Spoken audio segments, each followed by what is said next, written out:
if you want to learn the process to embodying and empowering the feminine spirit, then check out the book, Healing the Feminine Energy and the Wounds of Your Inner Child. All right, so in this video, we're going to be talking about feminine energy. One of my latest books is Nurturing Your Feminine Energy, right? It's just come out, so I thought I'd do a video on, some of the stuff that is in there. And one of the chapters, or actually, first thing in the book we're talking about is how femininity is about energy, right? So that's the topic of today. So what will happen is when you're on your femininity journey, you will be going to different people, different sources, different creators for information, and they will tell you specific things that you have to do. And I'm not saying those things are automatically wrong or bad. However, it could be, let's say, one thing I talk about in the book actually is, let's say for one woman, she might advise you to wear minimalist colors, like, just soft colors, pastel, white dress, and, so on, right? And she'll say that makes you feel more feminine. And then another woman might say, wear pink dresses, wear neon dresses, wear really bright yellow dresses. That makes you feel more feminine. And then you say to yourself, well, which one do I follow? Well, the truth is, it could be either, depending on who you are, because femininity isn't a specific action itself.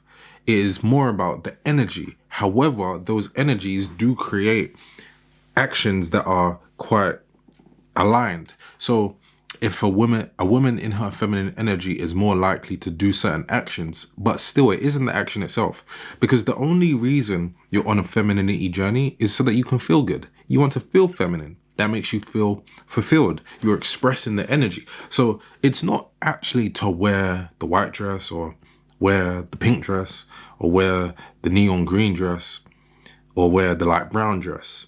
It's not actually any of those things. You're only doing it so you can get the feeling. So it's important that we don't forget that. It's important that you don't disregard how you actually feel about it and be drawn to the ways you can feel into yourself and feel feminine. The feminine energy, or the state of femininity, is based on the internal state. So when we think about femininity versus masculinity, masculinity is heavily based on doing, exerting, extension. It's the outside. And then feminine state is heavily based on the inherent value, being, feeling, and so on. So that is what you have to be drawn to. You have to remember, hey, femininity is an energy that I'm harnessing. It's an energy that I'm expressing. And that is what makes me feel more soft, more gentle, more gracious, more delicate, and so on. That is, me abandoning the hardness, the combativeness, the directness. That doesn't really make me feel good. And that is what it's about, feeling rather than just trying to copy and mimic. So it's, again, with all of the information that's going to be on the internet, different people are going to tell you different things. And it doesn't mean that they're actually wrong. However, you have to fine tune the approach or the approaches that you see so that it fits you, which means going on the femininity journey requires you to do different things. You're going to have to test different things. You are going to have to do your hair in a certain way and then do it in another way and see, which gets to you. You're going to do your makeup and your nails in a certain way.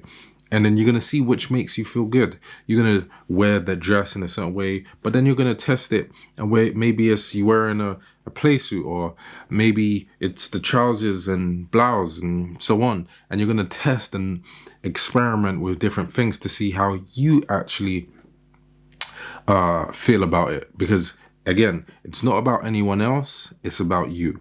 You are the person who has to be in your body. You are the person who has to experience your energy, and your energetic state is the thing that determines how happy and fulfilled that you will be. So feminine energy isn't a specific thing that you're doing. It's a state that you're being in and that you're feeling. Now, again, I talk about this in my book. You can't even see it. That's the book. Nurturing Your Feminine Energy. It's actually volume 2 of the Femininity series, because the first one is Healing the Feminine Energy. I don't know if you could see that, but this is actually the second volume of the book. So if you want to get it, we uncover more stuff in the book, you know, so that we can get you expressing and feeling into that energy, and, you know, help you along your journey of femininity. But anyway, until next time, I want to know what you think. So comment down below, let Reemus know, and I'll see you in the next video. Peace. More than any other time in human history, a restoration, a repair, a respect for the feminine energy is needed. And if you want to check out the process to healing the feminine energy, then you can check out the book, which is available digitally or in print form.